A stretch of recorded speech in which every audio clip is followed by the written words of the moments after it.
ভারতের বিসিসিআই শাসিত আইসিসির দ্বিমুখী ও আগ্রাসনে টি-20 বিশ্বকাপে বাংলাদেশকে টুর্নামেন্ট থেকে বাদ দেওয়ার প্রতিবাদে ভারত ম্যাচ বয়কটের সিদ্ধান্ত তীব্র মাত্রার ভূমিকম্পের মতোই নড়ে চড়ে গেছে টুর্নামেন্টের ফাইন্যান্সিয়াল ইকোসিস্টেম, যার প্রভাব পড়তে যাচ্ছে প্রতিটা ক্রিকেট খেলোয়াড়ে দেশের উপর। কেননা আইসিসি তাদের প্রাপ্ত লভ্যাংশ বড় ছোট এবং আইসিসির সহযোগী দেশের সঙ্গেও বন্টন করে। ভারত পাকিস্তান ম্যাচ না হলে ক্ষতির অঙ্ক গিয়ে দাঁড়াবে পুরো টুর্নামেন্টের অর্ধেকেরও বেশিতে। এতেই বোঝা যায় ভারত পাকিস্তান ম্যাচের মূল্য বিশ্ববাজারে কতটা চড়া, যা ভারতীয় গণমাধ্যমে কাগজে কলমে হিসেব নিকেশ করতেই চুল ছিঁড়ছে নিজেদের।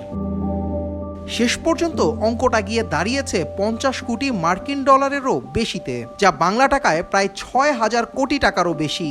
সঠিক অর্থের মানদণ্ডে ভারত পাকিস্তান ম্যাচ মাপা না গেলেও সম্প্রচার সত্ত্ব, বিজ্ঞাপনদাতা, টিকিট বিক্রি, পর্যটকদের আসার বাণিজ্যেও ধস নামিয়েছে। ভারত পাকিস্তান ম্যাচ প্রতি 10 সেকেন্ডের বিজ্ঞাপন মূল্য বিক্রি হয়েছে 25 থেকে 40 লাখ রুপিতে।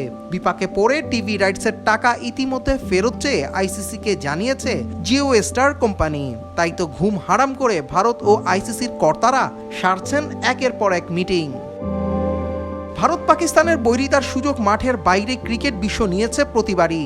তবে সমস্যার সমাধান না হলে দীর্ঘমেয়াদী আক্রোশের প্রভাবের পাশাপাশি বিশাল অঙ্কের আর্থিক জরিমানা ও বিধিনিষেধের মধ্যে পড়বে পাকিস্তান।